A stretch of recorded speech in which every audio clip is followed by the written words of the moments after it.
এবার থাকছে মধ্যপ্রাচ্য যুদ্ধের 20তম দিনের পরিস্থিতি।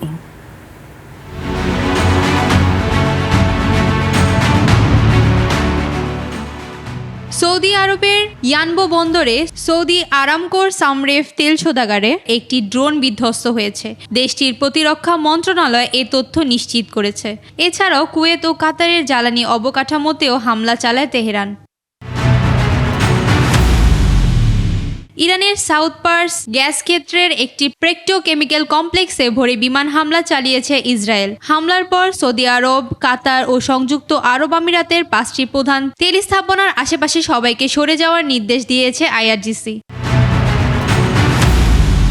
ইরানের পক্ষ থেকে বরাবর চালানো ক্ষেপণাস্ত্র ও ড্রোন হামলার জবাবে সামরিক ব্যবস্থা নেওয়ার হুমকি দিয়েছে সৌদি আরব। দেশটির পররাষ্ট্রমন্ত্রী বৃহস্পতিবার এই তথ্য জানিয়েছেন।